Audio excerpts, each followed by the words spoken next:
আসসালামু আলাইকুম ভিউয়ার, সবাইকে মা কিচেনে স্বাগতম জানাচ্ছি। আমি আজকে আপনাদের দেখাবো তৈরি করে কিভাবে রোস্ট স্টাইলে আপনি চিকেন রান্না করবেন। খুবই টেস্টি একটা রেসিপি এটা। আশা করি একবার তৈরি করলে একবারে মুখে লেগে থাকার মতো একটা রেসিপি। সাদা ভাত পোলাওর সাথে খুব ভালো লাগে। এই রেসিপিটা একবার খেলে রোস্টের স্বাদ কি ভুলে যাবেন। চলুন তাহলে তৈরি করে নিই কীভাবে এই চিকেনটা রান্না করব, দেখে নিই। ভিউয়ার্স, রান্নাটা করার জন্য আমার একটা মশলা লাগবে। মশলাটা তৈরি করতে এখানে আমি নিয়েছি সাদা গোলমরিচ, এলাচ নিয়েছি আমি পোস্ত, একটা জয়ত্রী পুরো নিয়েছি, এখানে জায়ফল নিয়েছি প্রায় 1 টেবিল চামচ পরিমাণ। পুরো মশলাটা আমার লাগবে না, আমি একটু বেশি করেই গুঁড়ো করে রাখছি। যতটুকু প্রয়োজন আমি ততটুকু ব্যবহার করব। এবার এগুলোকে আমি হালকা একটু টেলে ব্লেন্ডারে গুঁড়ো করে নেব। খুব বেশি ভাজবেন না, জাস্ট 30 সেকেন্ডের বা 1 মিনিটের মতো ভেজে গুঁড়ো করে। ভিউয়ার্স, আমি একটা প্যানের মাঝে তেল দিয়ে দিয়েছি 1 কাপ পরিমাণ। এবার এই তেলের মাঝে আমি বেরেস্তা করে নেব পেঁয়াজের। 1 কাপ পরিমাণ পেঁয়াজের বেরেস্তা করে নিচ্ছি।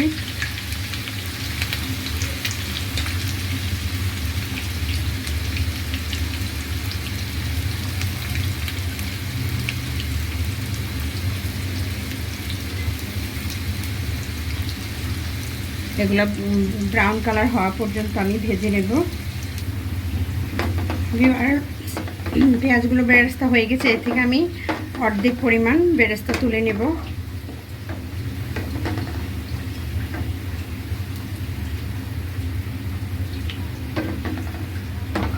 অর্ধেকের বেশি তুলে নিচ্ছি, যেহেতু পরে আমি আবার বেরেস্তাটা ইউজ করব। এখন আর খুব বেশি লাগবে না বেরেস্তা এখানে। এগুলোকে আমি একটা পেপারে ছড়িয়ে দেব, একটু তেলটা ঝরে নে। এবার এই তেলের মাঝে আমি আস্ত গরম মশলা দিয়ে দিচ্ছি, তেজপাতা, দারচিনি, এলাচ, লবঙ্গ। সাথে দিব আমি 1 চা চামচ রসুন পেস্ট, 1 চা চামচ আদা পেস্ট। এবার এগুলোকে আমি ভেজে নেব। এবার এর সাথে আমি দিচ্ছি 1/2 কাপ পরিমাণ পেঁয়াজের পেস্ট। সবগুলোকে খুব ভালো করে কষাবো, যতক্ষণ না পেঁয়াজের আদা রসুনের র স্মেলটা চলে যায় ততক্ষণ আমি এটাকে কষাতে থাকবো।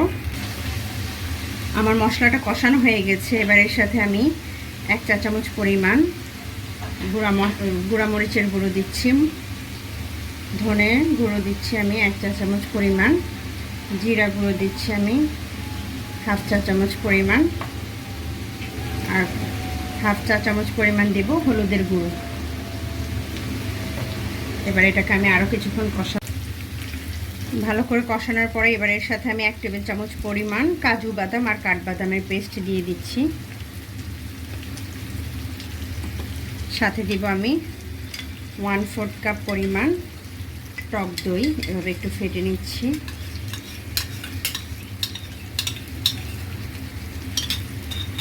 এবার যে মশলাটা আমি তৈরি করে রেখেছিলাম জায়ফল জয়ত্রী দিয়ে, সেখান থেকে আমি দিয়ে দিব 2 চা চামচ পরিমাণ মশলা।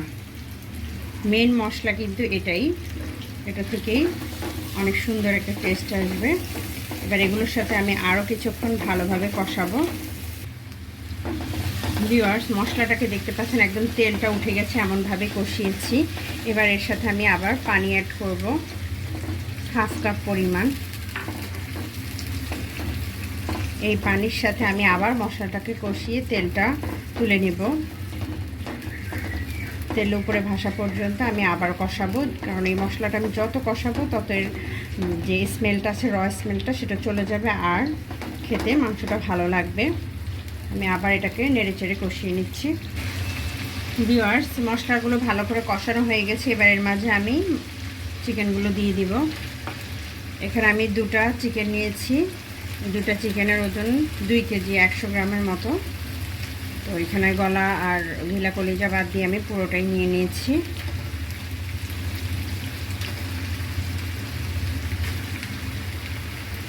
ভালো করে ধুয়ে আমি পানিটা ঝরিয়ে নিয়েছি। এবার এর সাথে আমি লবণ অ্যাড করে দিব, 1.5 চা চামচ পরিমাণ লবণ দিচ্ছি। পরবর্তীতে প্রয়োজন হলে আবার আমি লবণটা বাড়ি অ্যাড করব। এবার এই মশলার সাথে চিকেনগুলোকে ভালো করে কষিয়ে নেব। চিকেনের সাথে আমি 1 টেবিল চামচ পরিমাণ ঘি অ্যাড করে দিচ্ছি। এবার এই ঘি সহ মশলাগুলোকে আবার কষাতে থাকবো মিডিয়াম টু লো আছে, যতক্ষণ না ভালোভাবে এটা কষানো হচ্ছে। ভিউয়ার্স, খুব ভালোভাবে চিকেনটা কষানো হয়ে গেছে। এবার এর সাথে আমি বেরেস্তা উঠিয়ে রেখেছি, ওটার সাথে কিছুটা চিনি দিয়ে দিচ্ছি, দিয়ে ভালো করে এগুলোকে একটু ভেঙে নিব।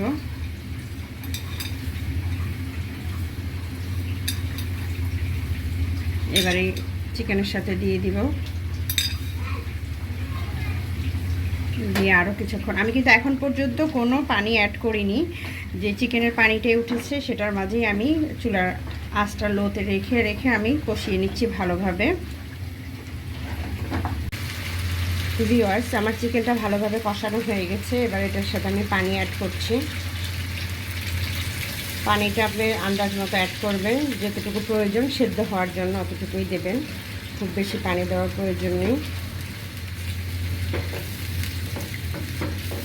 যেহেতু মাংসটা কষানোর মাঝে অনেকটা সেদ্ধ হয়ে গেছে, আর বাকিটা আমি অল্প পানিতে লো হিটে রেখে ঢেকে রান্না করব, যাতে করে পুরোপুরি সেদ্ধ হয়ে যায়। খুব বেশি পানি দিলে টেস্টটা নষ্ট হয়ে যায়, পানিটা শুকোতে শুকোতে অনেক সময় লাগে। এবার এর মাঝে আমি দিয়ে দিচ্ছি 7টা কাঁচামরিচ, ঢেকে দেব। ভিউয়ার্স, আমার চিকেনটা পুরোপুরি সেদ্ধ হয়ে গেছে, আর আমি এটার গ্রেভি রাখবো একটু, খুব বেশি শুকাবো না। আপনি চাইলে ঝোলটা আপনার পছন্দ মতো রাখতে পারেন, বেশি শুকাতেও পারেন, চাইলে আর একটু ঝোল ঝোলও রাখতে পারেন। এবার এর সাথে আমি দিয়ে দেব 1 টেবিল চামচ পরিমাণ কেওড়া জল। কেওড়া জলটা দিলে খুব সুন্দর একটা শাহি ফ্লেভার আসে, কেওড়া জলটা অবশ্যই দিবেন। এবার আরও 1-2 মিনিটের মতো আমি এটাকে ঢেকে রাখবো, যাতে কেওড়া জলের ফ্লেভারটা যায় ভিতরে। এরপর আমার রান্নাটা ডান। ভিউয়ার্স, আমার রান্নাটা কমপ্লিট, আমি চুলা অফ করে দিয়েছি। এই অবস্থায় আমি এটাকে নামিয়ে নেব। আর এই রেসিপিটা খুবই টেস্টি, অবশ্যই বাসায় ট্রাই করবেন। রোস্ট স্টাইলে কীভাবে আপনি মুরগির রান্না করবেন, আর পুরোপুরি রোস্টের টেস্টেই আপনি পাবেন, খুব বেশি ঝামেলা না, ঝটপটে আপনি এটা তৈরি করতে পারবেন। পোলাওর সাথে কিন্তু খেতে খুবই ভালো লাগে এই রেসিপিটা। আশা করি রেসিপিটা সবার ভালো লেগেছে। ভালো লাগলে আমার চ্যানেলকে সাবস্ক্রাইব করবেন, পাশে থাকবেন। সবাই নিজের প্রতি যত্ন নেবেন। আল্লাহ হাফেজ।